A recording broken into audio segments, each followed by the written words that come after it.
Imagine being a black girl, living in a world where you are unwanted, you are forsaken, you are being copied without credit, you are despised, and the sole reason you might be murdered is because of the color of your skin.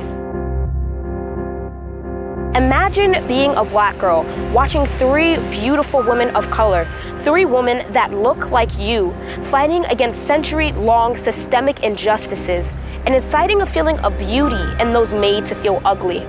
Imagine being a black girl and knowing that your life matters. We, the jury, find George Zimmerman not guilty. On the day that George Zimmerman was acquitted on all charges, I watched the verdict on social media.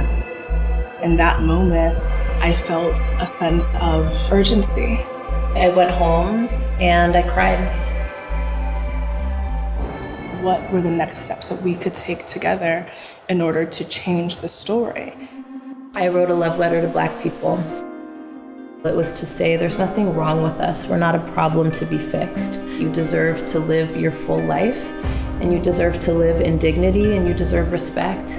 And I ended that love letter with Black people, I love you, I love us.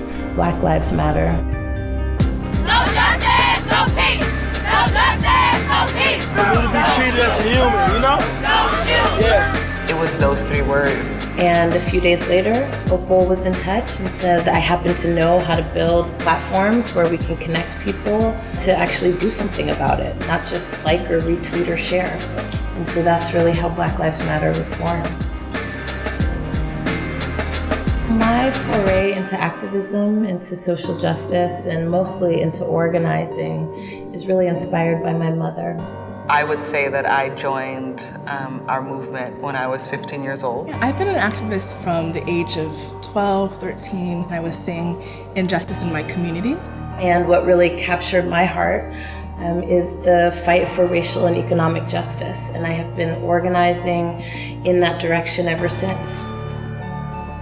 Right now, I think the youth are feeling a lot of rage and upset. They're feeling really empowered, though, and they're finding their voices. Folks are engaging in the issues of our day. I think about the fact that there are infinite possibilities for our freedom. When I wake up in the morning, I just think about, am I doing enough? Social media has allowed for us to tell our own stories. That's so powerful in ways that we didn't get to see Rosa Parks tell her own story. We didn't get to see Ella Baker tell her story. We are in a critical moment. There is a specific problem that is happening in the African American community that's not happening in other communities.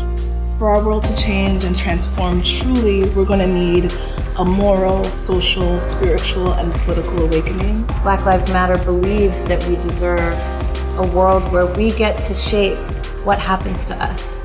We're going to need to be reminded of the humanity that exists in all of us. A new world is absolutely necessary for all of us to be free. Black Lives Matter is a network, it's a movement, it is a call, and it is a response.